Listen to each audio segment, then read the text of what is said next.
Welcome everyone on behalf of the Aspen Center for Environmental Studies to the Catto Center at Toklat. We are pleased to have Dr. Chris Dunn with us this evening. If any of you have not been here before, raise your hand. Toklat was built in 1948 by the Mace family. It was a wilderness lodge, dog sled operation, natural food restaurant, and a fine craft gallery. It's been part of the Aspen Center for Environmental Studies for the last 20 years, and we just relaunched it after a long renovation. We've just also launched our residency program here, and Dr. Dunn is our first resident here at Toklat. Toklat has, for decades, inspired many. Inspired excellence. Aside from the contributing artists of the Toklat Gallery, musicians, sculptors, composers, and poets, performers, and chefs, woodworkers and photographers, naturalists and leathersmiths have integrated their experience at Toklat into their lives and work. It's everything Toklat represents that has attracted painters, writers, kind and thoughtful to come live here, asserted one journalist. And so we're really pleased to have Chris here. He's got a broad range of talents. He's a writer, researcher, photographer, adventurer, and a PhD in environmental studies. He's here exploring the complex tensions at the heart of the renewable energy transition, focusing on the environmental and ethical challenges posed by mining, an industry both destructive in many ways, essential to addressing climate change. Through a humanities-driven lens, he's investigating the intersections of philosophy, energy, and mining, drawing on history, literature, to deepen this conversation. Chris, he uses primarily an environmental humanities lens, drawing especially from philosophy, but also literary studies and social theory to work on conservation and environmental-related social issues. He's a National Science Foundation Arctic Research Grant receiver up in Iceland. He's here as well working on some work he's done in relation to the time he spent in Greenland, which is quite timely. And he is going to talk today about wilderness freedom and the limits of commodification. So please welcome Chris Dunn.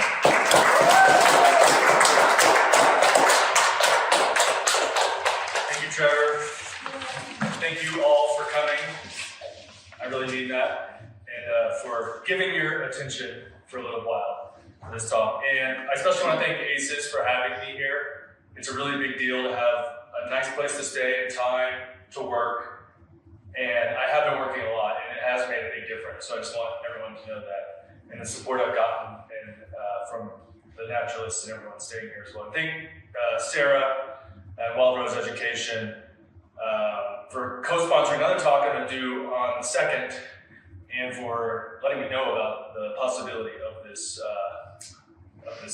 opportunity. So one thing I also want to say is I wrote this just for this. And it was hard work to write this. I spent a lot of time. And I only say that because it takes a lot of time and resources to do this kind of a thing. And so that's just another way of saying that I'm grateful for this program and I hope it continues. And just so people know that it does take something for these kind of things to happen.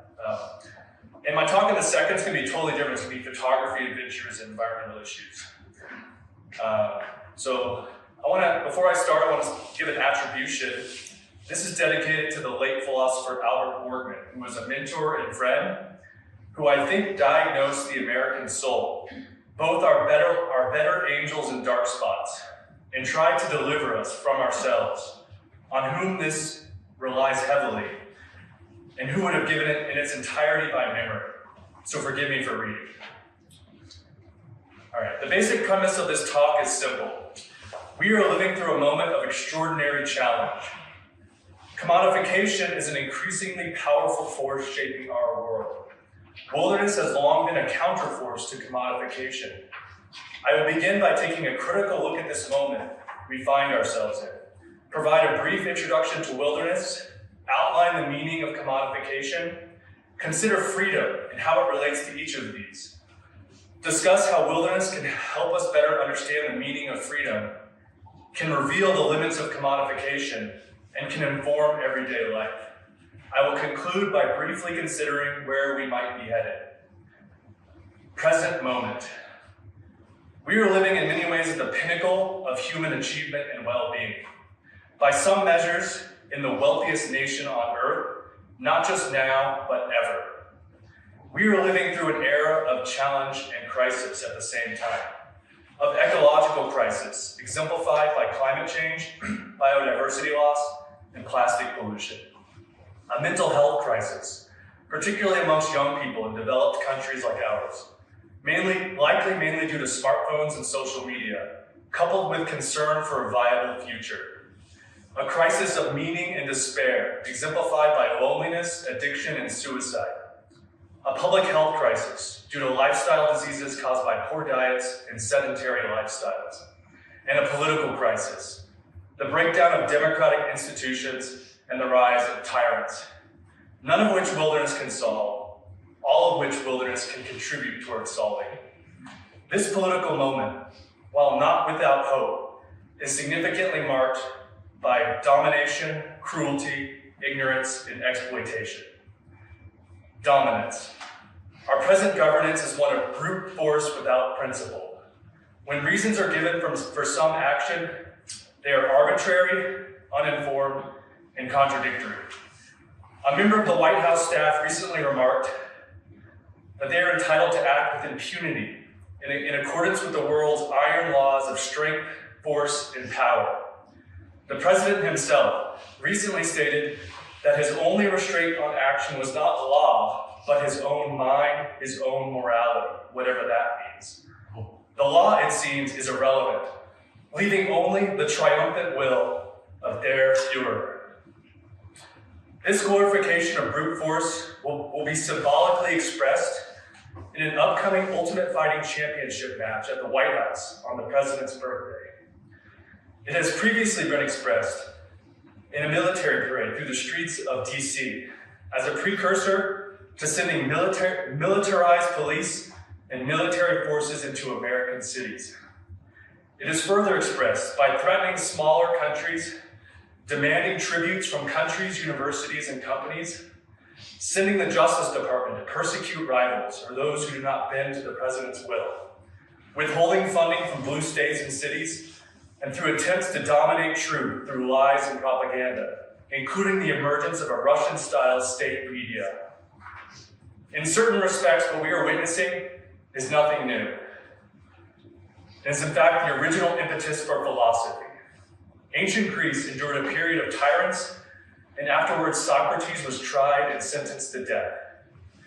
In Plato's Republic, written over 2,000 years ago in a Bronze Age society that might seem to have no connection to our own, the orator and teacher Thrasymachus insists in a discussion with Socrates that justice is nothing more than the interests of the stronger. Might, in other words, makes right. Extrapolating just a bit, truth may be regarded as whatever the powerful say it is and nothing more. In an era of rising oligarchs and tyrants, not just here, but around the world, this ought to sound familiar. Cruelty. The cruelty is the point, declared journalist Adam Serwer.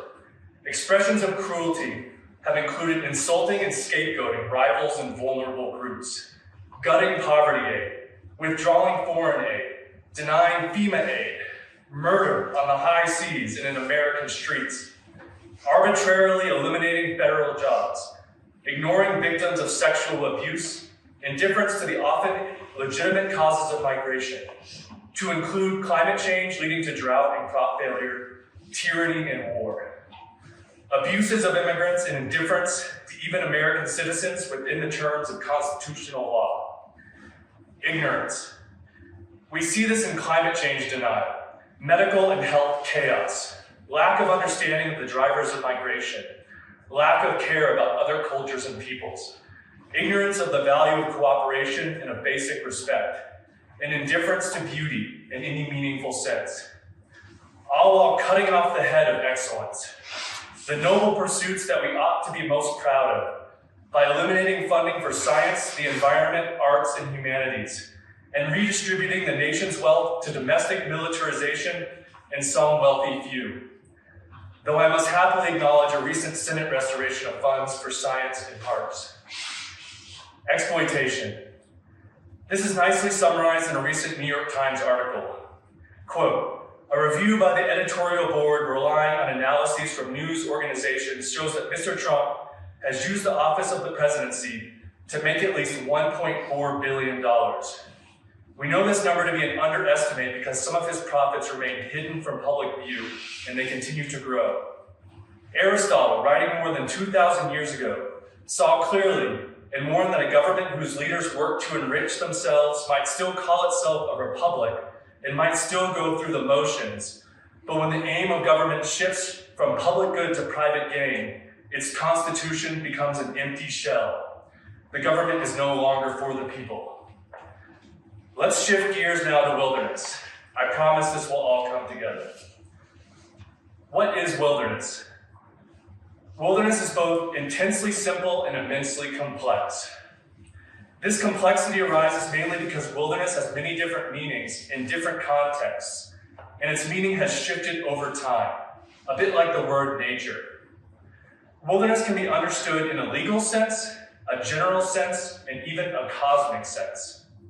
In the cosmic sense, it is the wild ground of our being, the background condition of the universe in all life, the spontaneous emergence of the cosmos, both in deep time and in every moment. It is the world that brought us Homo sapiens into being and was the Earth's defining characteristic until sometime in the last 10 or so millennia. In the general sense, it is wild land or waters, or even the wild extent of outer space. In the legal sense, it is an area formally protected to maintain certain qualities. According to one prominent definition for international wilderness, quote, a wilderness protected area is an area that is mainly biologically intact, is free of modern industrial infrastructure, and has been set aside so that humans may continue to have a relationship with wild nature, end quote. About 11 countries have wilderness laws, in addition to an international wilderness categorization defined by the International Union for the Conservation of Nature. Internationally, wilderness is usually, but not necessarily, public lands. In the US, designated wilderness is entirely federal lands. US wilderness was initially established by the Wilderness Act of 1964, which states, quote, a wilderness in contrast with those areas where man and his works dominate the landscape is hereby recognized as an area where the earth and its community of life are untrammeled by man, where man himself is a visitor who does not remain, end quote. Characteristics of wilderness include size, being undeveloped, naturalness, untrammeled, including opportunities for solitude, which would also, you could think of as including recreation, silence, remoteness, and self-reliance, and cultural and scientific aspects. Untrammeled is probably the most confusing of all of these terms. Notice that the Wilderness Act uses that term, but not the term wild. A trammel is a hobble, like a horse hobble. So untrammeled means to be unhobbled or unrestrained. So it essentially means the same thing as wild in certain ways. What untrammeled does not mean is untouched or untrampled. The key distinction between untrammeled and wild is that untrammeled is used in the context of the U.S. Wilderness Act and thus refers to the deliberate protection of wildness, rather than a happenstance state that precedes the need for deliberate protection as such. Wildness is the basic background condition of Earth and the universe prior to intensive human intervention and control. Untrammeled is a moral relationship of humility and restraint. A key component of the Wilderness Act and wilderness management is wilderness character. The character of wilderness embodies more than a physical condition. The character of wilderness refocuses our perception of nature and our relationship to it. It embodies an attitude of humility and restraint that lifts our connection to a landscape from the utilitarian commodity orientation that often dominates our relationship with nature, to the symbolic realm, serving other human needs. Wilderness is not pristine or untouched in an absolute sense, implying a lack of history or prior and ongoing use, or total independence from humanity. This is a common misunderstanding. Wilderness was to early American settlers an endless frontier, one filled with spiritual and material dangers that needed to, and was destined to, succumb to conquest and domestication. This view began to change in the 19th century, notably with the writings of Emerson and Thoreau, who began to celebrate the untamed and to rethink our place on the earth. American wilderness in the formal and legal sense has transitioned through four main phases.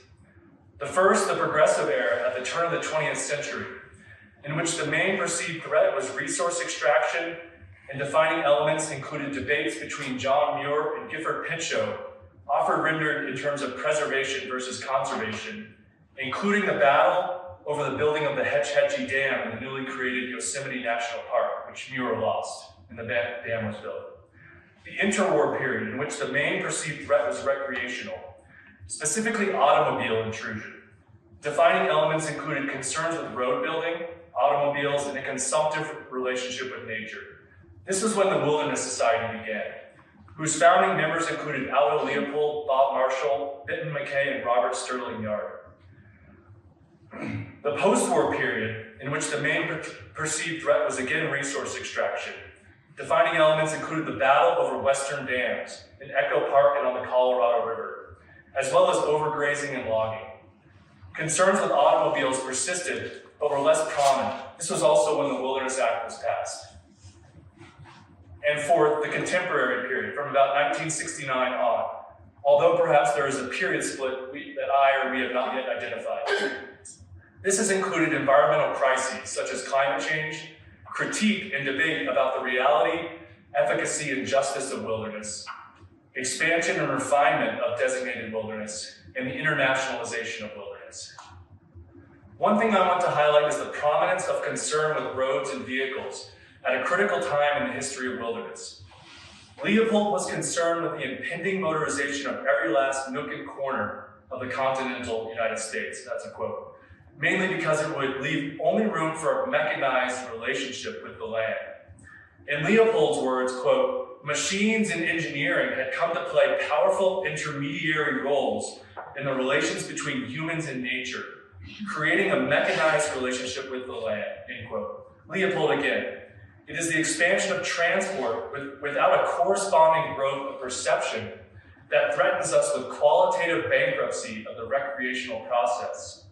Recreational development is a job not of building roads into lovely country, but of building receptivity into the still unlovely human mind. He also understood wilderness to be uniquely instructive versus the alternative. Another quote, if we think we are going to learn by cruising around the mountains in a Ford, we are largely deceiving ourselves. His concern, however, also included what he called gadgets. Another quote, your true modern is separate from the land by many middlemen and by innumerable physical gadgets. He has no vital relationship to it. Excessive mechanization destroys contrast by moving the factory to the woods or to the marsh. And he noted that a gadget industry pads the bumps against nature in the raw. Woodcraft becomes the art of using gadgets. Please keep these reflections in mind as I will return to them. Commodification. What is commodification? To start, it is not equivalent to privatization. The main difference is that something can be private without being marketized, like a family heirloom.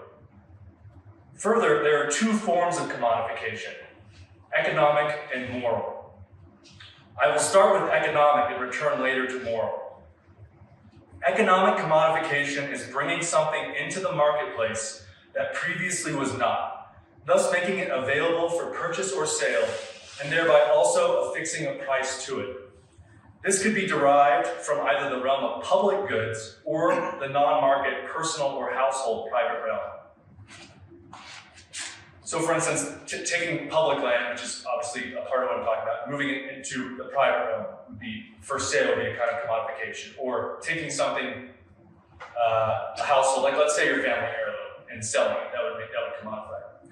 A trend we are seeing unfold today is an increasingly commodified vision of the world, coupled with the pursuit of maximal commodification by powerful entities and individuals. This trend is evident through myriad words and actions, which include, I am arguing, an online culture of profiting from shock, division, and misinformation, and the unbridled ascent of crypto, gambling, and prediction markets, in which anything can be a wager. The entire country, it seems, is becoming casino-fied. In attempts to break down the public sector, to direct its remnants towards the profit and benefit of a few, this has included movement towards privatizing many federal agencies, stripping federal worker protections and eliminating skilled and lasting federal positions, maximizing extraction through prioritizing and fast-tracking mining, mandatory accelerating timber sales, rescinding the roadless rule, and easing the path for oil, gas, and coal extraction, as well as attempts, which very fortunately, in a bipartisan way, were stopped at selling off public lands. This maximally commodified approach has also included endless hawking by the president, selling cars on the White House lawn, selling branded hats, sneakers, collectible cards, cologne, Bibles, coins, watches, phones, Christmas ornaments, and crypto. It's also seen in a worldview in which the world is narrowly conceived in crass, transactional financial terms of deals, and in a gilded aesthetic in which every surface is ornamented and gilded in gold. We may recall here the myth of King Midas, whose wish turned curse transformed everything he touched into gold, only to leave him unable to eat and alone after his food and daughter were so transmuted. The myth may be seen as a warning about the limits of commodification, or at least of gold plating. There is a deep history of concern with economic commodification and conservation thought, as I will show through the inclusion of the words of quite a few conservation thinkers. It is among its strongest and most persistent themes, alongside perhaps beauty and freedom. It has religious precursors and is found in conservation thinkers like Thoreau, Muir, Leopold Mackay, and though perhaps not a wilderness thinker, Robin Wall Kimmerer. Wilderness and concerns with commodification can be understood, and more often than not should be, in fully secular terms. It is helpful, however, to reflect on religious influence and roots. Compare here Thoreau, Muir, and Jesus.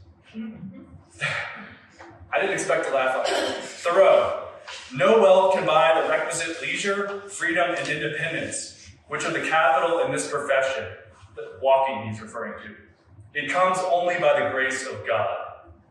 Muir, these temple destroyers, devotees of ravaging commercialism, seem to have a perfect contempt for nature, and instead of lifting their eyes to the God of the mountains, lift them to the almighty dollar. Jesus drove out money changers and merchants from a temple by overturning a table and wielding a whip. He professed that no one can serve two masters. You cannot serve God and mammon, which means wealth. In medieval times, the buying and selling of church offices and indulgences was common, but later deemed the sin of simony. Following Muir, who wrote of our holy Yosemite, the cathedral has been a persistent metaphor. In his efforts to stop the damming of the Grand Canyon, Sierra Club president David Brower in the 60s ran a full-page newspaper ad asking, "Should we also flood the Sistine Chapel so tourists can get nearer to the ceiling?"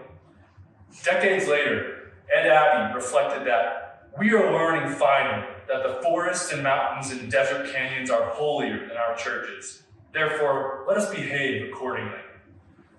And the metaphor has persisted more recently in the context of some of California's indigenous people. Quote, "Raising the dam will harm the Winnemin-Wintu people. Shasta Dam flooded most of their sacred sites and traditional homelands, including their cemeteries. For a traditional people deeply tied to the land, further flooding would be worse than drowning St. Peter's Basilica in the Vatican, as they have no other sacred places to turn to. Aldo Leopold's A Sand County Almanac provides one of the strongest expressions of concern with commodification. In it, he formulates the A-B cleavage. This captures two ways of perceiving land that constitute a fundamental social division between those who mainly perceive the world in terms of A, commodity production, versus B, what he describes as something broader, the stirrings of an ecological conscience. And it's worth noting that when Leopold refers to land, he doesn't mean literally soil. It's like this totality of ecological interconnections and relations. This cleavage is nicely captured in these two musings. A, Edward Abbey. With super-sensitive antennae, these operatives look into red canyons and see only green, stand among flowers snorting out the smell of money, and hear, while thunderstorms rumble over mountains, the fall of a dollar bill on motel carpeting.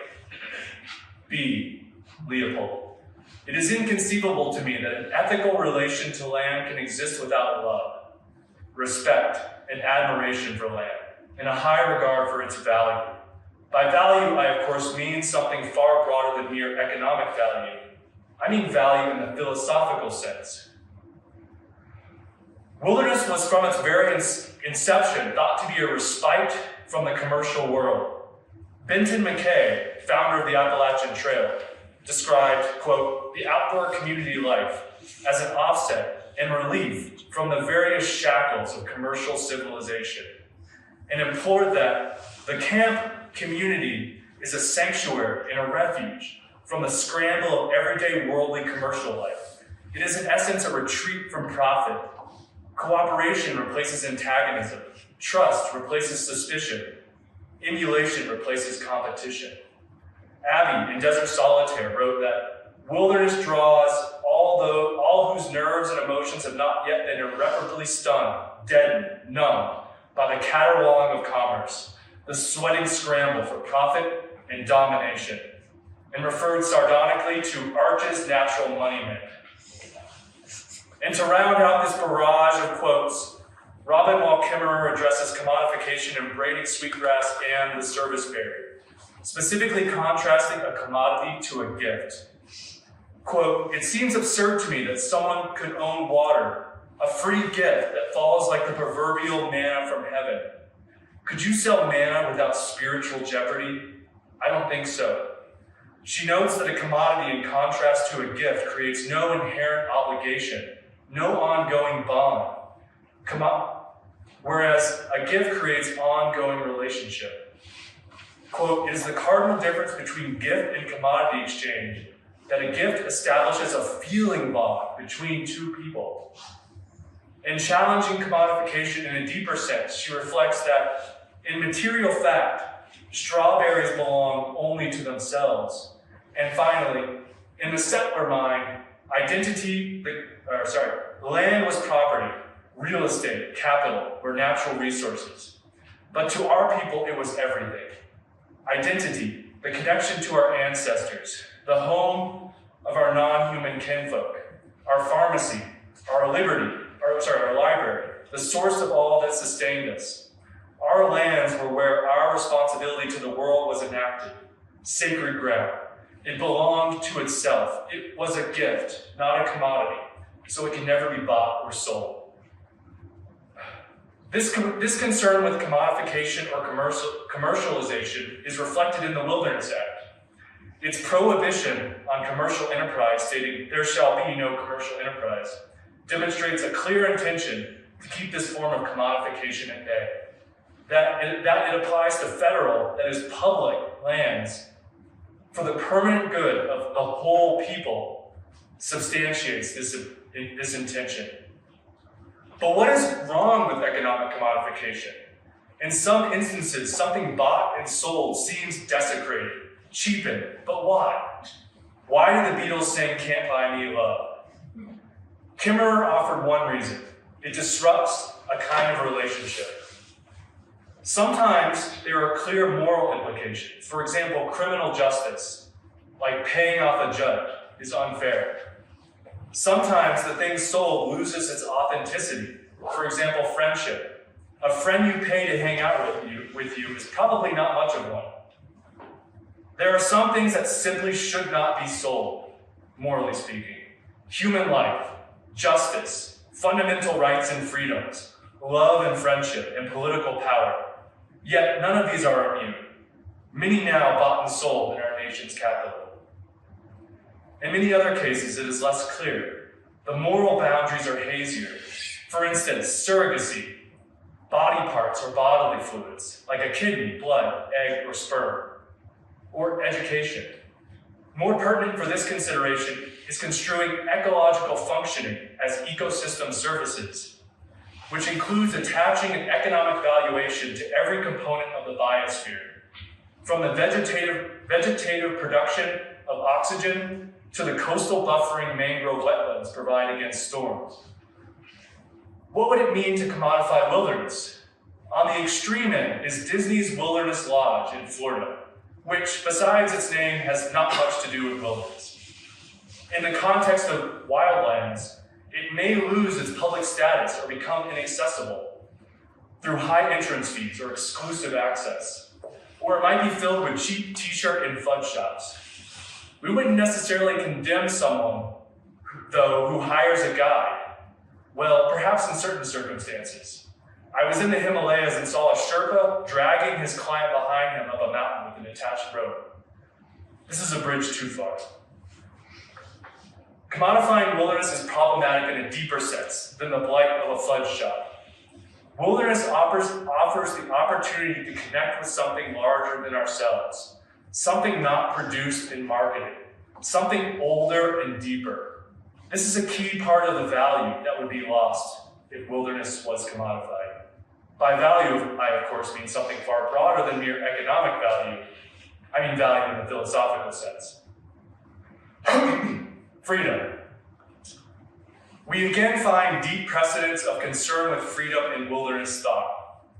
In the 19th century, Thoreau declared that all good things are wild and free, and spoke a word for absolute freedom and wildness. And in the 20th, Bob Marshall wrote of the freedom of the wilderness. In one sense, it might be odd to equate wilderness and freedom, for is not part of wilderness deprivation and suffering? How can that be part of freedom? This begs the question, is freedom merely the satiation of desires and pleasures and minimization of suffering, or something else? Let's think about this. Imagine being a medieval king with all the world's riches at your disposal, with the snap of a finger, brought to you without any effort by an army of servants. Isn't that freedom? Now imagine being someone in the future with godlike technology at your disposal. Any wish, any imagining, instantly available at the push of a button, or perhaps merely with a thought. This puts the medieval king to shame. By the way, this scenario has precedence in E.M. Forster's 1909 novella, The Machine Stops, which is worth a read.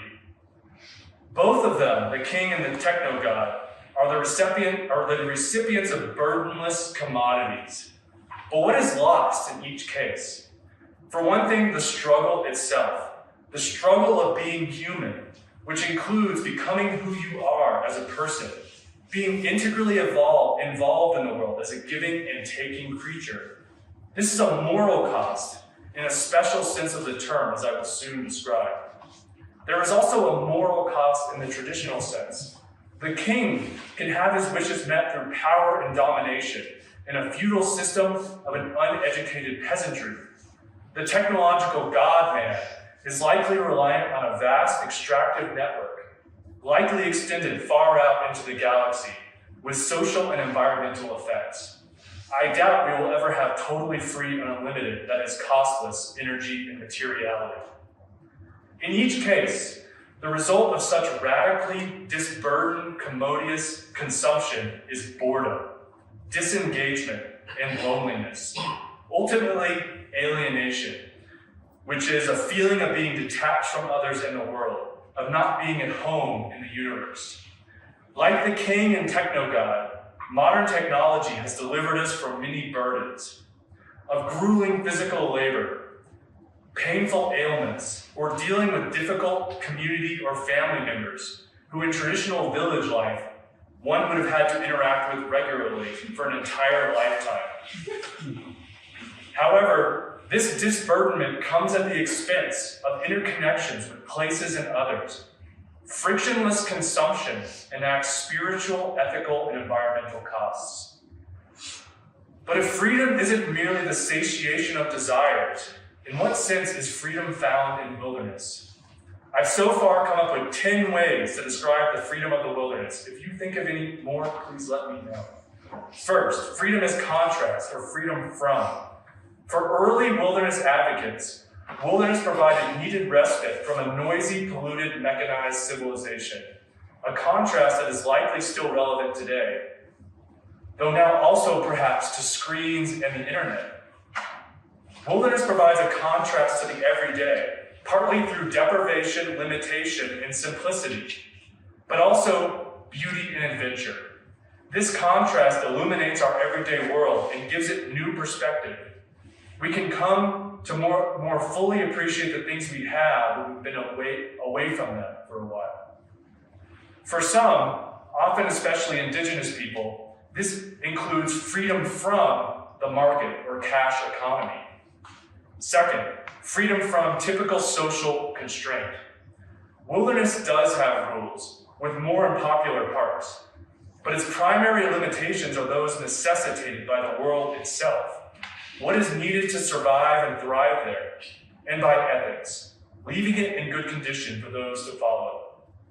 A strong rendition of freedom from social constraint is found in Thoreau, who, in Walden, situates himself physically at the edge of the village, not in wilderness, and so somewhat apart, just far enough to be at a critical distance from norms.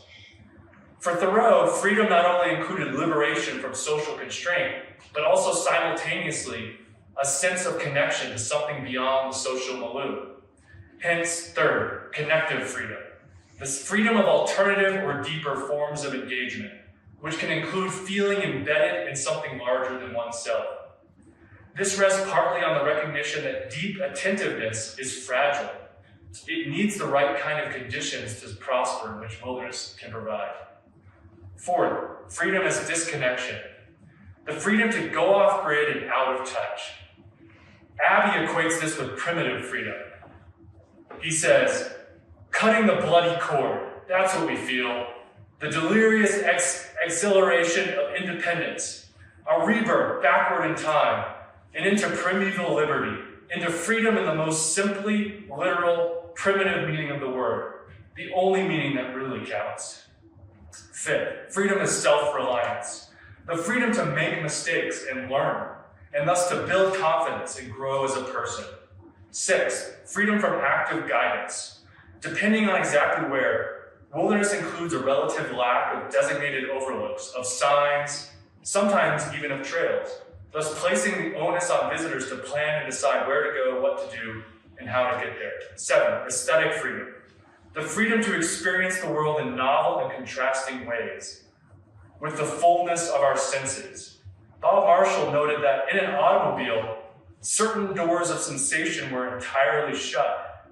Abbey declared that you can't see anything from a car. You've got to get out of the goddamn contraption and walk. Better yet, crawl on hands and knees over the sandstone and through the thorn brush and cactus.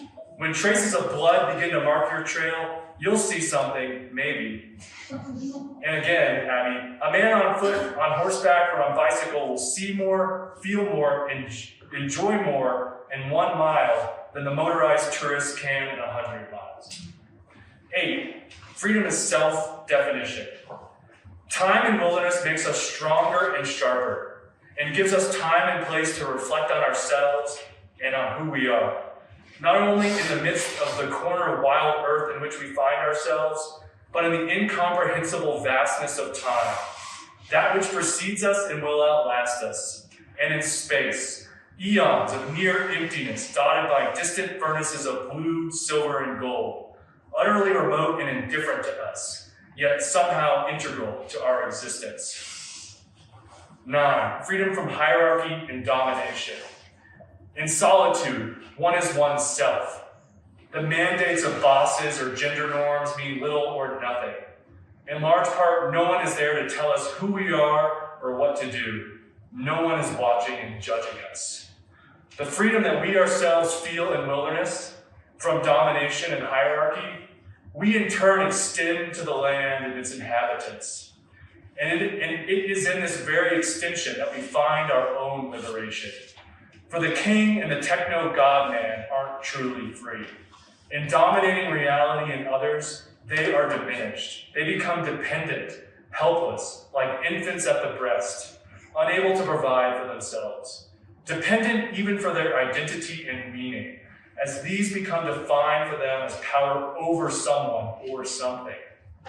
Wilderness opens a different kind of meaning and identity that emerges from overcoming challenges and caring for oneself and one's companions in dynamic, remote, and sometimes dangerous conditions, relying on one's hard-earned skills and the hard work of planning. In wilderness, one overcomes, but does not conquer, despite the common and surely incorrect expression of conquering a mountain or other obstacle. This identity of overcoming and accomplishment frees one from dependence on the dominance of subservient others for identity. Thoreau offers another way of appreciating how my imaginary king and tech tyrant are diminished. Quote, "At present, in this vicinity, the best part of the land is not private property. The landscape is not owned, and the walker enjoys comparative freedom. But possibly the day will come when it will be partitioned off into so-called pleasure grounds, in which a few will take a narrow and exclusive pleasure only, when fences shall be multiplied, and man-traps and other engines invented to confine men to the public road, and walking over the surface of God's earth shall be construed to mean trespassing on some gentleman's grounds."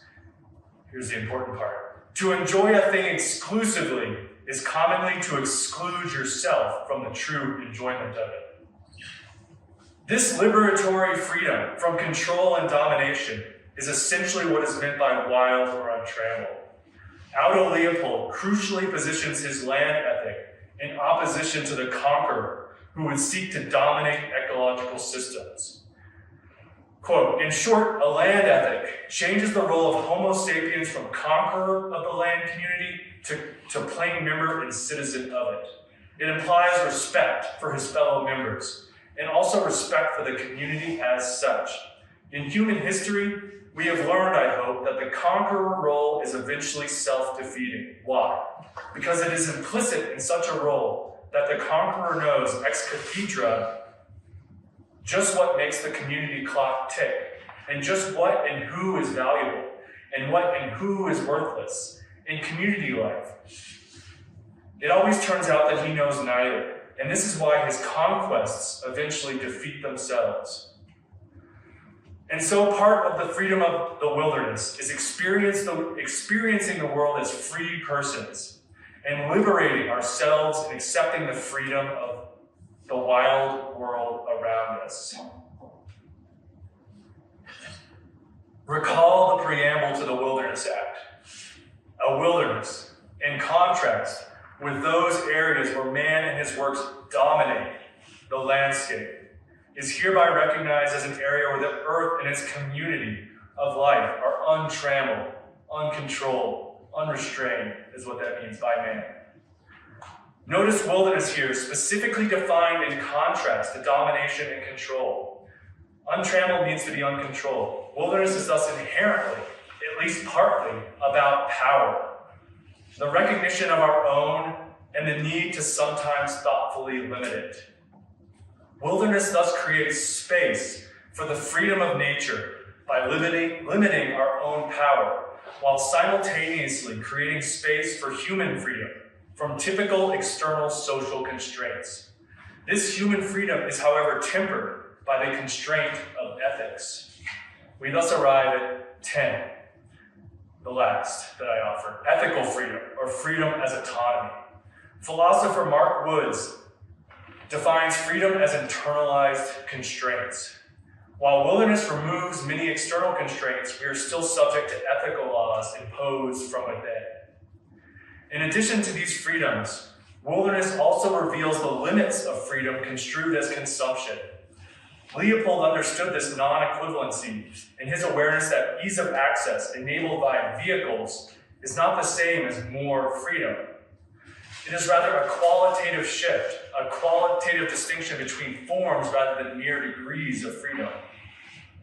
Leopold insisted that access itself was a qualitative proposition. Building a road into an undeveloped area changed its very nature. But many do make this equivocation, often at the behest of vested interests. A prominent example of how these have been equated comes from controversies over New York City's efforts to ban sugary sodas over 16 ounces back in 2012. Mayor Bloomberg's efforts on this account were ridiculed and resisted, criticized as nanny state regulation and a slippery slope on the road to tyranny. Former Alaska governor and vice presidential hopeful Sarah Palin drank a big gulp during a speech, while a beverage industry sign in New York City read, "Don't let bureaucrats tell you what size beverage to buy." The ban was ultimately struck down. Whether or not it was the right policy is not my point, which is rather that freedom is sometimes mistaken for consumer choice. It is notable that freedom construed as consumptive choice is perhaps indistinguishable from corporate freedom, or what we might otherwise call laissez-faire capitalism or neoliberalism, in which market logic dominates all realms. In this case, freedom is equated with commodious individualism, in the case of sugary soda consumption, which Albert Borgmann defines as the unencumbered enjoyment of consumption goods or commodities, including a lack of relational obligation. This should sound familiar from Kimmerer's assessment and brings me to the second form of commodification, moral commodification.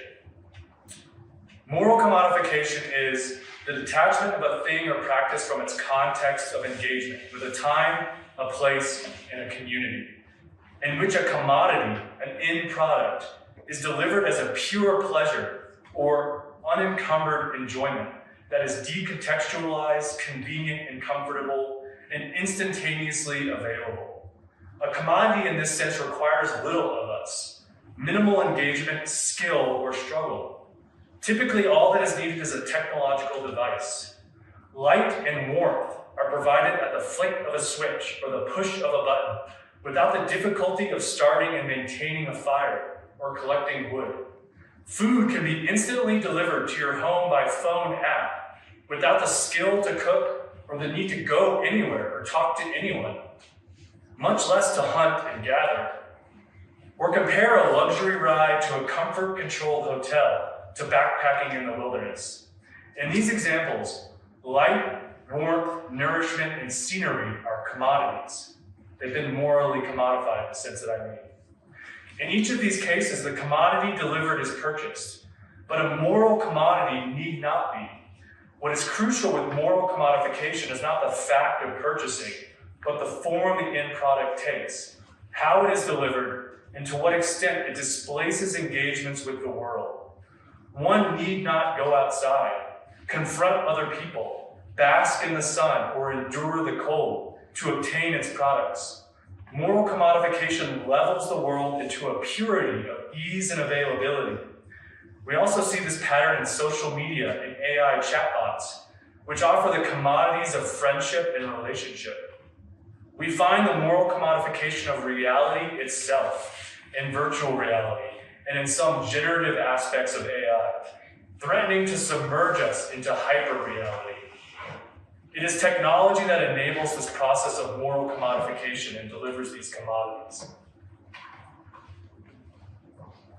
Moral commodification is not typically immoral in the traditional sense, though it can be. It can entail associated externalities such as environmental degradation, or rely on exploitative practices and thus be a social justice concern.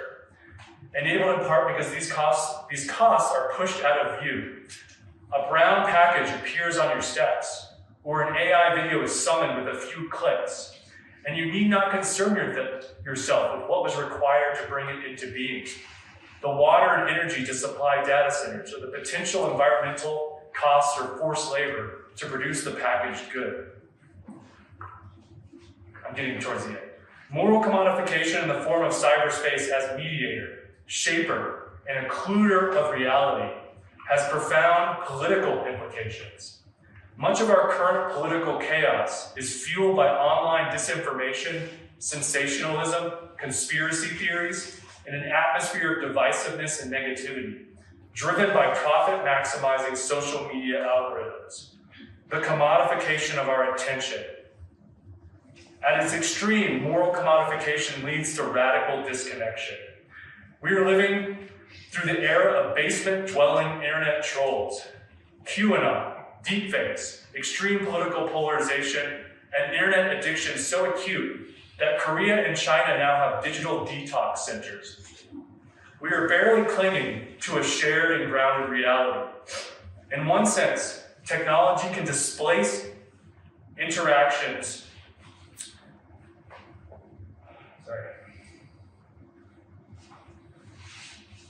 In one sense, technology can displace reality. In others, it allows for the domination of reality by inserting itself into nearly all of our interactions and portraying the world as an endless set of commodities at our disposal. Not just portraying, but increasingly delivering it as such. All this when we desperately need collective action to address the pressing issues of our time. The primary issue with moral commodification, however, may be that it leads to self-diminishment due to the principle of self-world reciprocity. We are shaped physically, mentally, and spiritually by the world's resistance. Working on a car bruises knuckles and strains muscles, yet uniquely instructs one on how a vehicle functions. Tending a garden reveals the processes of life and attunes one to the passing of the seasons. Climbing a mountain challenges the lungs and muscles. Moral commodification may also displace key aspects of life, including some of its most enriching aspects: contact with others, taking part in community life, and engaging with nature. Moral commodification, if unchecked, deprives us of a good life, filled with engagements with final things beyond the limits of consumption. It is in this sense that the king and techno-god are in their seeming fulfillment impoverished.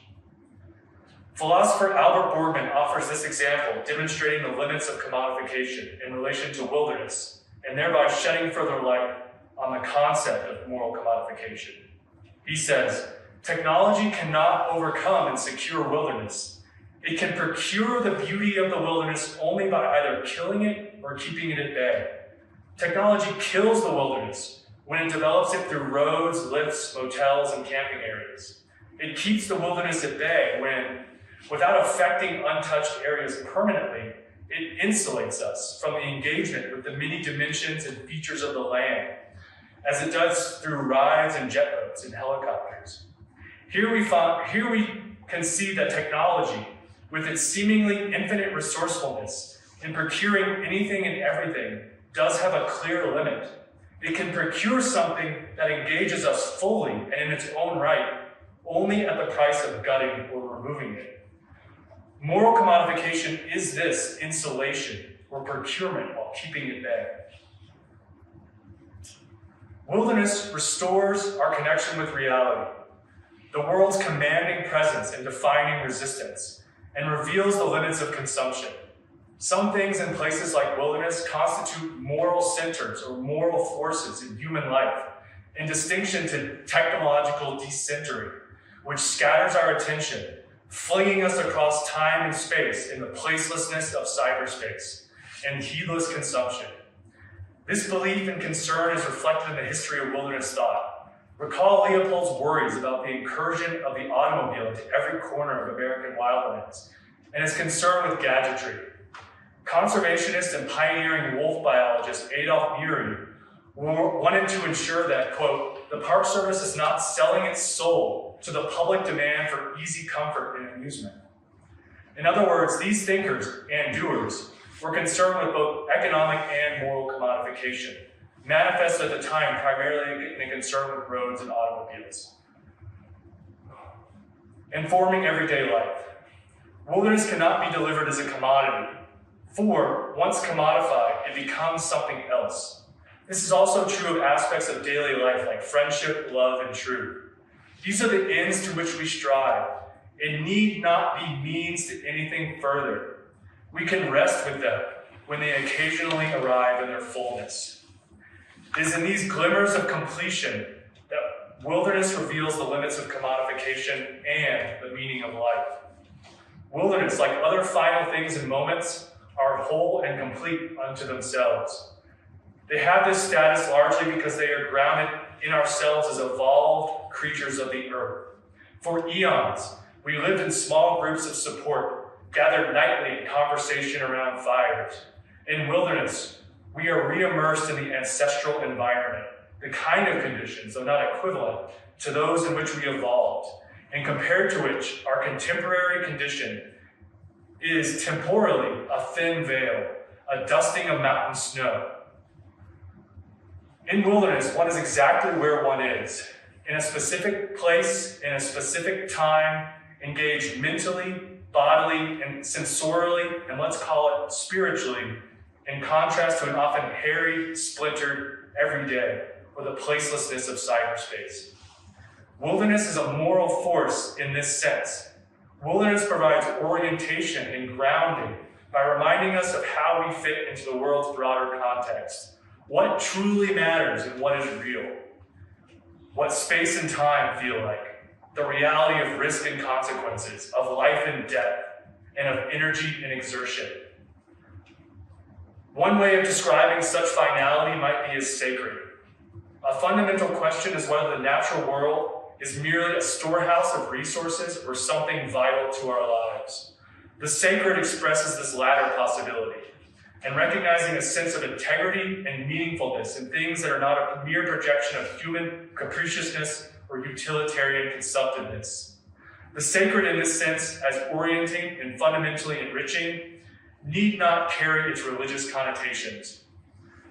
Borgmann writes, "The gods have fled, and the world is disenchanted. And it's not only the gods that are no more, if they ever were.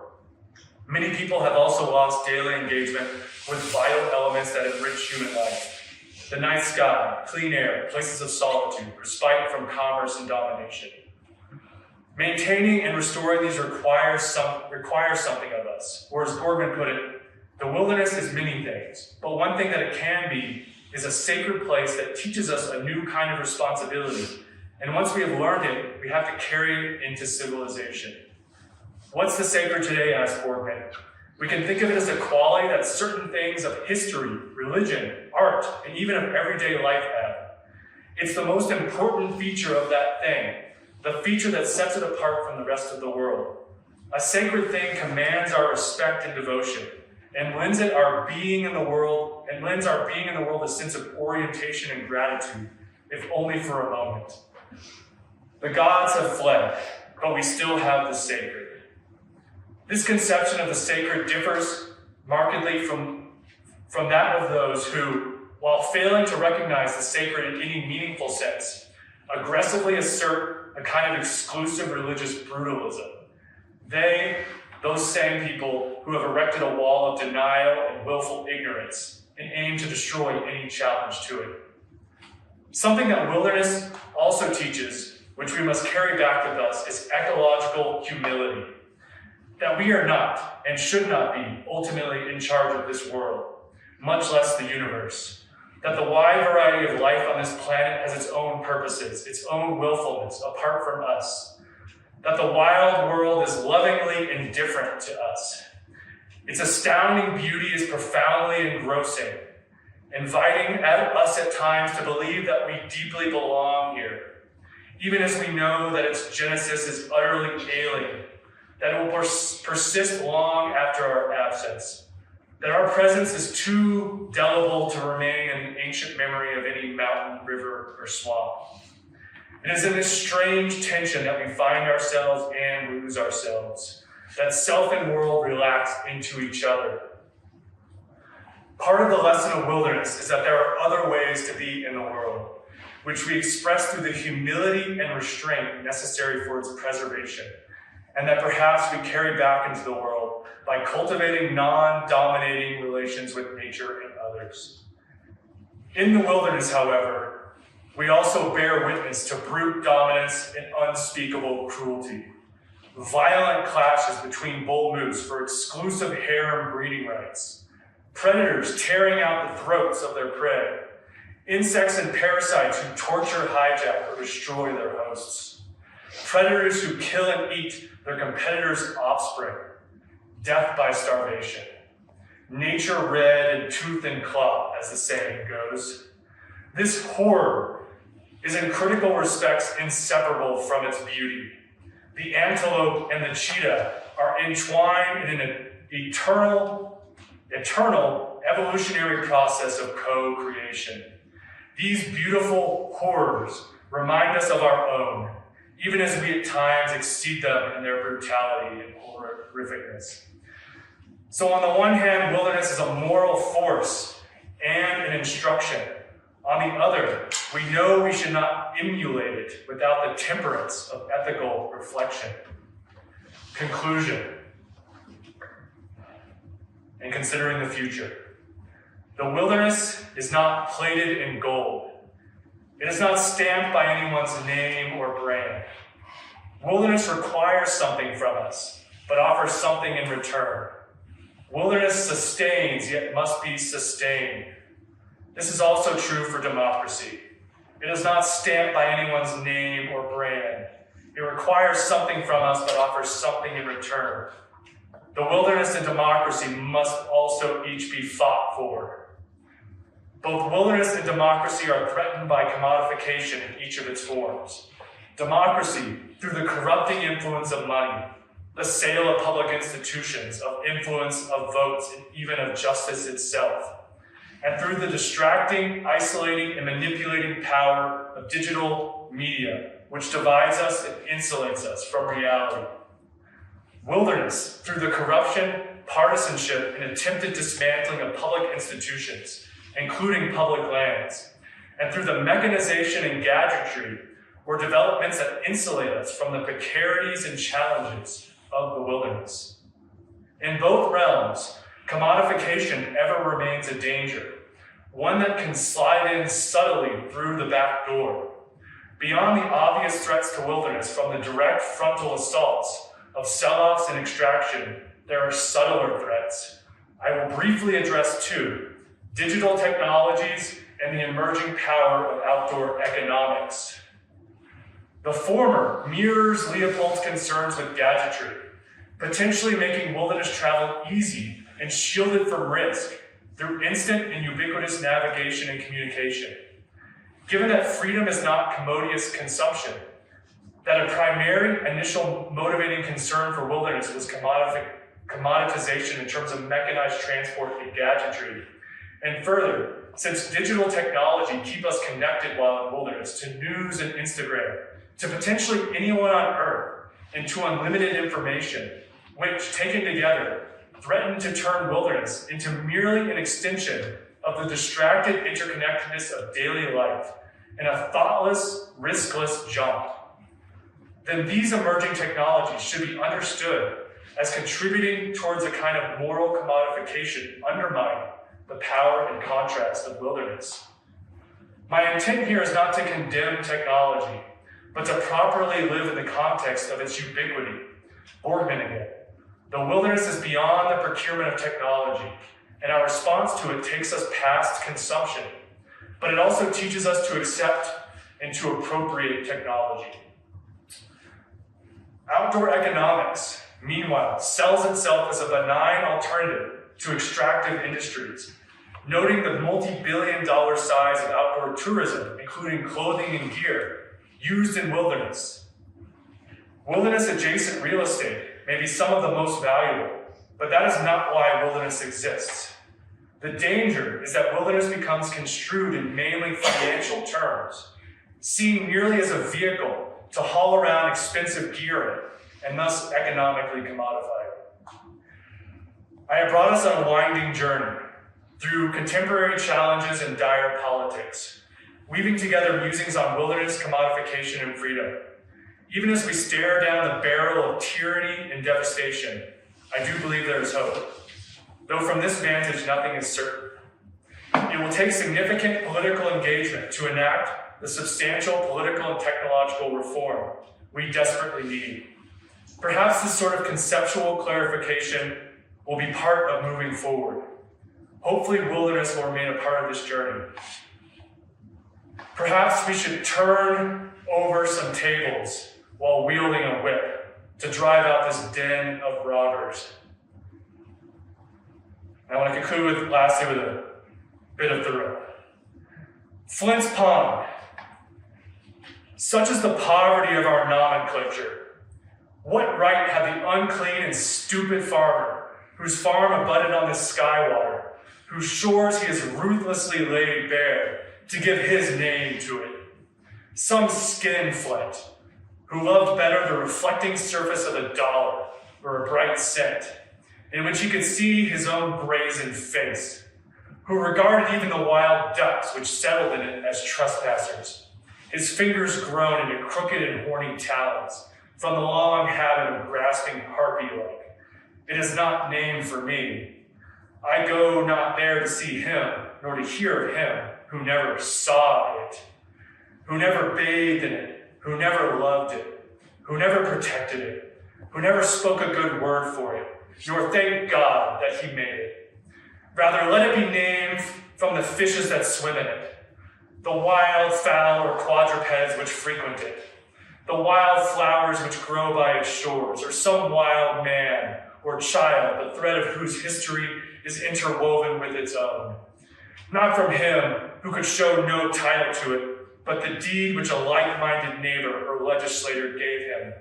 Him who thought only of its money value, whose presence perchance cursed all the shore, who exhausted the land around it, and who would fain have exhausted the waters within it, who regretted only that it was not English hay or cranberry meadow.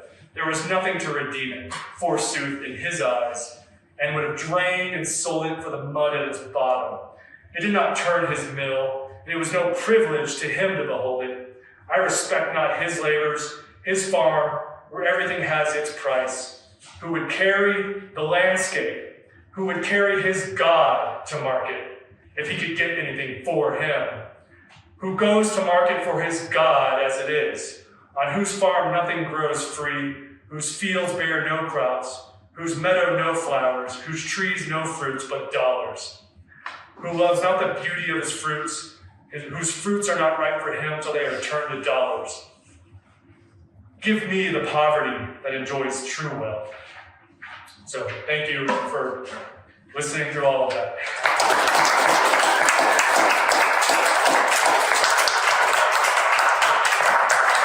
If I haven't completely exhausted you, I would love to chat, have questions, or just hang out. We can do that here, we can do that there. Or if you're just ready to go, I'm not offended. Question's wonderful, and it's rich, and it's dense. Yes. I'm going to have to read it. I really want to read it. Oh, I see. Yeah, I know I have been in your shoes, and I appreciate the risk. So I really am grateful that, I sort of forced it on you, so that you sat and were good sports and did your best to listen.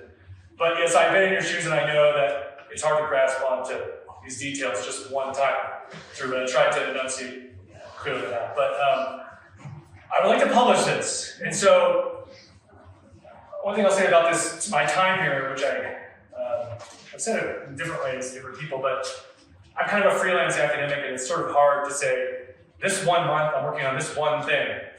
Because as it happened, just before I got here, I heard back from this major academic journal that I hadn't heard from for months, and I was about to give up. But I sent this paper to, which I've been working on for about 20 years, that informed a lot of this. And that's how this came to be. But they said, you have to revise it and send it back to us. And I was like, and I looked at the reviews and I was just crushed. Like, it's so much work that they want me to do. But I spent, the holidays, and then I got here and finally had some time, with no obligation, which is the point of this. And I just, bam, bam, bam, and I sent it back. And I found out yesterday that they have accepted it. It's going to go out, which to me is a really, really big deal. It's called the Need for a Digital Wilderness Act. And so a lot of these same arguments that you hear here are in there, stuff that I really fleshed out and focus on that. This idea of like the commodification, how it relates to the history of wilderness. AI and society. So I'm bragging, not even humble bragging. It's a big deal because AI is such in the news, and I think it'll get me out. It's the biggest publication I've ever gotten. But the point is, I was working on that, and then I sent Trevor and Phoebe all these presentations I could do that are just ready. I just do with no work. And I was like, well, what about this idea? And Trevor was, oh, I love that idea. It's so great. And I just kind of threw some notes down. I was like, I'm just going to make this like a random freewheeling thing. And then I sat with it, and it just kept growing and growing and growing. And then like the whole week, I've really just been doing nothing but that. So I spent like the first week revising and working on that publication. I spent the second week writing this.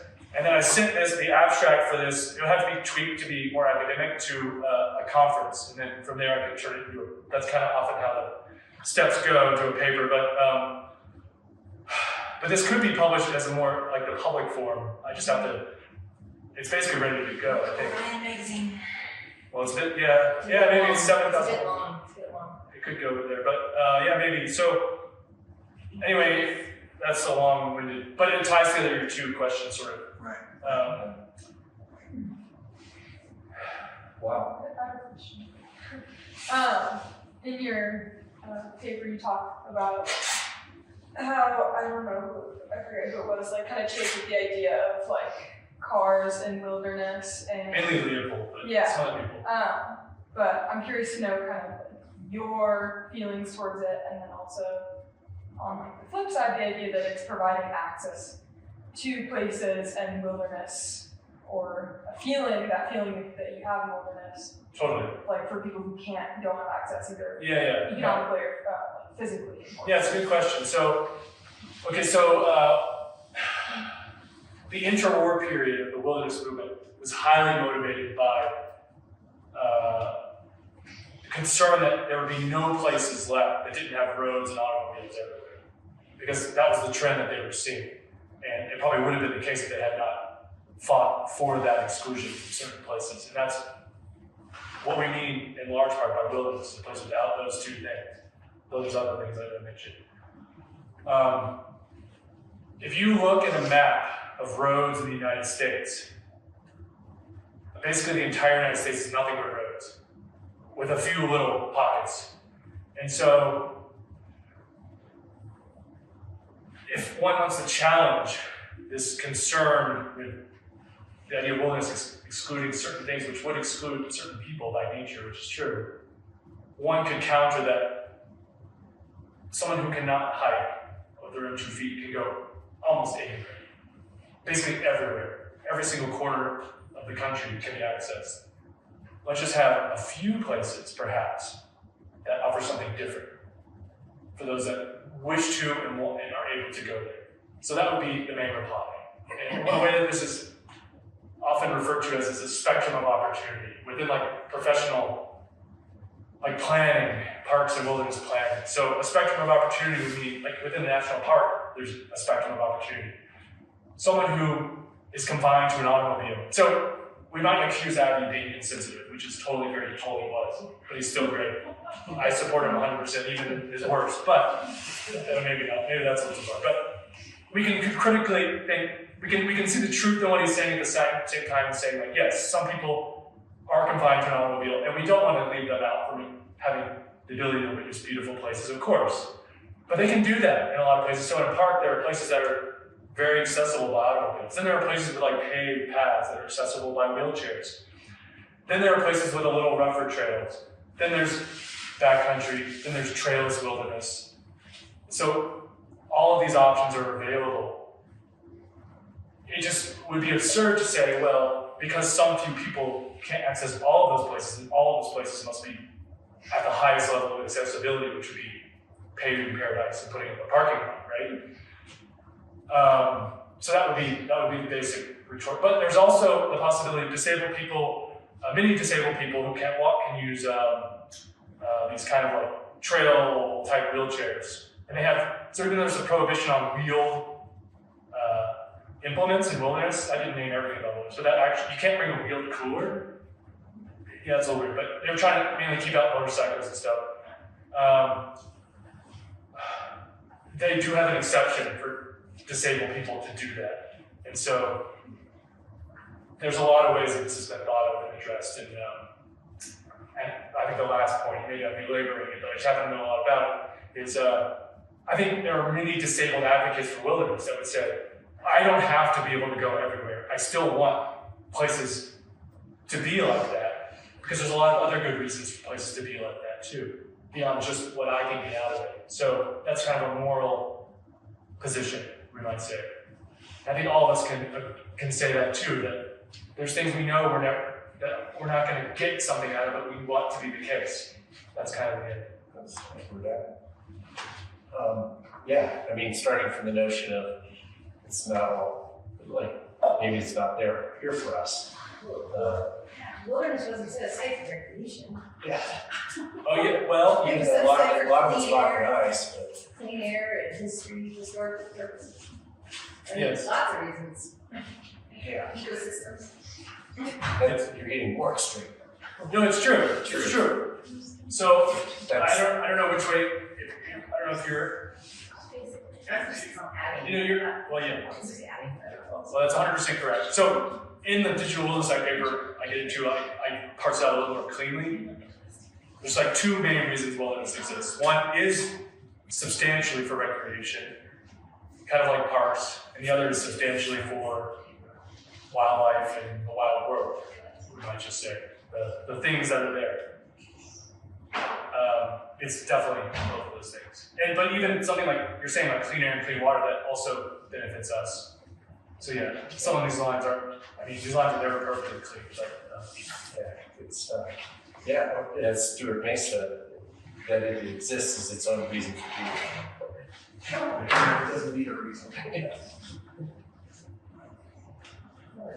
We're not really separate, right?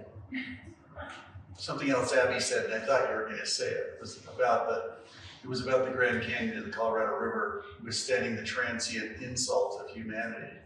You realize that long after we snuff ourselves out, there will still be something here. I'm not quite sure what.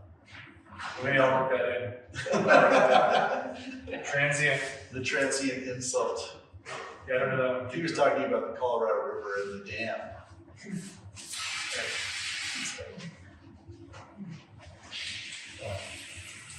I'm curious about your creative process and going from bringing very well-written science into philosophy and kind of how you work with that, what that looks like. Yeah, okay, so I'm happy to talk about the creative process. If you're saying that was well written, then I am grateful, but I'm a little confused about the well written in science. I'm a little lost. Well, I'm just saying, like, you take scientific papers that are peer-reviewed, whatever, other sources, and then you kind of put your own philosophical twist on it. Okay, yeah. What's that? Okay, well, first, most important thing to say about writing is it's horrible.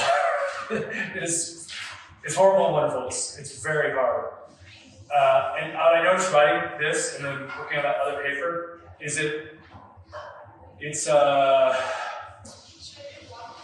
it's like a roller coaster, maybe. Maybe that's the way. Like you start out, except not a roller coaster that just clicks you up. It's like the early stages are the hardest.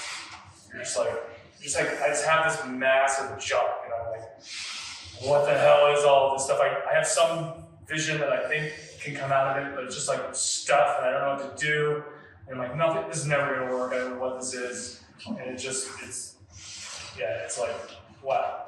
And then eventually, things like start to take shape, and I usually just have all kinds of notes, and then I reread, and I'm like, don't worry about everything. Just read through everything over and over and over, and just somehow, and you sleep on it, and it like starts to I start to see something, and then I'm like, okay, let me take these notes over here. Oh, this, and it's a lot of reorganizing, and then eventually I kind of have some sort of outlining thing, and then I reread through that, and then I just will see a spot, and I'm like, oh, I got something. I'll just like, and then things will flow out and I'll throw things away. And then eventually, then like for this, I reread it for the past like 4 days, every single day.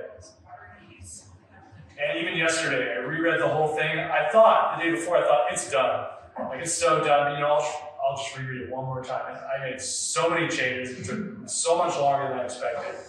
But it's just amazing to me that there's it's like you can keep going. And so Thoreau took 9 or 15 years to write Walden, and you read Walden, it's like the densest thing I've ever read in my life. Like there's just so much in there. I'm like, oh God, this guy's insane. Like he was insane, but that's what he did. I'm sure he just kept reading it over, and it was like it's kind of like a fractal, just like goes in and in forever. So it's a little bit like that. And then in terms of engaging with scientific stuff, like. A lot of it's like a little bit backwards. It's kind of like I have an idea. I mean, first of all, I keep up on a lot of things through a lot of different mediums. And so I like have a vague idea in the back of my head. I'm like, I think that could fit here. Let me substantiate that now. So then I start digging through. Like, let me get good. Oh yeah, I see it here. It's nothing is certain in science. If we want to stick with science, but it could be history, whatever it is. Like, okay, this is contested, but these are decent sources. I'm gonna declare this or put some caveating as needed. So that's a lot of how it works. I was thinking, one, you're in the perfect place right here at the perfect time. You've got this block of time ahead of you where you don't have to do anything, and I'm gonna recommend you don't do anything. Just be here, right? Because, and the reason I'm suggesting that is that you've got this incredible, dense, heavily researched and comprehensive body of work there that has a lot of really great stuff in it. The philosopher Mortimer Adler helped start Aspen as a cultural center. And I had the opportunity to interview him many years ago. And he talked about his process, which was the first 2 hours of every day, he would just call it idling. He might take a pencil and a piece of paper, but maybe not. And the whole thing was just to daydream, to idle, to be receptive, to let his intuition churn. That incredible, your intuition is like the sum total of your experience and memory and all that, right? And you let it churn. And the things that come out are the way you're discovering what you're doing, how you're writing. And that's such an essential process, but we sometimes don't allow ourselves to do it because we think we have to get the work done. But the idling is incredibly important. Yeah, I think that's right. I struggle with that in the sense that someone else wrote, actually there was a story in the Atlantic recently, which was about some journalist was saying like, there's this need to feel productive, which is kind of a Protestant American value, but Guilt-driven. But he was talking about it in terms of listening to podcasts. It's like all day long I'm listening to podcasts, and then you realize like I'm not listening to music anymore. I'm not, doing other things, and so the really short answer is that's good advice that I will take it to an extent. I do actually have a lot of obligations, but in terms of like just the general overall trend that I have noticed for myself that I think we're all noticing is there's infinite information, there's infinite things, and my position specifically is kind of like what I'm calling a freelance academic, which means someone who's on the market looking for jobs. I don't have the stability where I feel secure to be like, well, I'm just going to hang out. But at the same time, it's like, that's the perfect time to do that. So that's kind of like when a wilderness journey comes along. Like last winter, I won a permit for the Grand Canyon. And I literally was going to give it up. I went on a Facebook page and I said, hey, everyone, I'm going to give this up. And I got like 50 replies that were like, that's fucking stupid, you should do that. And it was like a part-time job for months to put the damn thing together. But you know what? I'm so glad I did it. When am I going to have that opportunity again? Sure. And that's how it is. And it's kind of like, so balancing that a little. But the really last thing I'll say, thank you for that. I have a class I have to put together in the spring. If I don't have a good class, I'm going to look stupid. And what would Ed Abbey do? He'd probably drink some beer. That's what it's like, go smoke a cigarette. and I have a presentation in a week Yeah, but. in Carbondale that I actually have to put together. You can wing that. Yeah, that thing is gonna be 40 minutes. No, that will be a much less work. Literally, I'm just going to stitch some things together. I'm going to I add a said no to the Grand Canyon. That's when I met Chris. He asked me to go to the Grand Canyon. I didn't even know where I was just like, I oh, said come me. here. You're a fool. I said maybe. Oh. And then I was like, Next time, say yes. January. I want more questions and more free conversation. It doesn't have to be like this. We could get in a circle, or you could leave. But I at some point want to hear about the political angle. I hit that pretty hard. We haven't talked about that. I mean, I don't think I held back, and I said some pretty hardcore stuff. So I have a question for you. Where do you see this? I mean, this is incredible. It's so rich. It's full of so many dimensions. It's full of ancient philosophers and modern day and wilderness and politics. But where do you see this being fitting in the most? Because the politics question is something that I'm a little bit confused by in terms of the purpose of the piece. It's so embedded into right now versus like right now, this decade or this century. Like right now, when you started it, you said, you know, we're at a critical moment. And I agree, but that moment is not just this year. That moment is like this moment in time, which we know time is huge, and this is a moment in time. But this piece seems to me, if you made it a little less specifically political and a little more moment in time political, it would be a life-lasting piece, like a piece that doesn't fit so specifically into this administration. Yeah, no, that's in fair. response to this I mean, I'm talking to you right now. King and the techno guy. That's awesome. What's that? I said that's really It seems like it could be a timeless piece and timeless ideas and all of your, like, you know, these brilliant ideas put together and organized, and then but it's not timeless if it's only this administration as a response to it. No, I think you're right. It's like a justification. I wrote this. I'm speaking to you right now, so that I wouldn't see it. If I send it somewhere for publication, it wouldn't be like exactly like that necessarily. But I also want to double down to say, honing in on this exact moment, I think is actually really, really important because democracy is literally at stake of being lost right now. Like every day is critical. I agree. The same tyrant who's trying to destroy our republic doesn't believe in climate change, is completely funded by fossil fuel interests, is doing everything in his capacity to maximize fossil fuel extraction and burning. And selling off a little bit. And the biodiversity, the justice concerns, like so much is a linchpin right now. Yeah. So yes, I agree with you on one hand. It's like from the perspective of this being a longer lasting piece, let's say, or from the perspective of taking these longer lasting things and seeing how they inform this moment, which is, I think, an exceedingly crucial, particular moment, like that needs to be really, really zoomed in on. So 100% I agree, but I also want to offer that caveat. Definitely, and that's just what I wanted to hear from you, what purpose and what your vision was in using this. And that's totally legitimate and timely.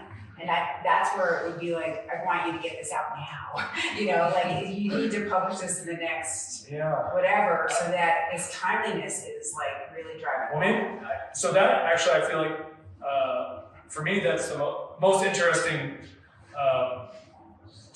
suggestion I've heard from anyone, because I'm like, so the academic timeline is slow.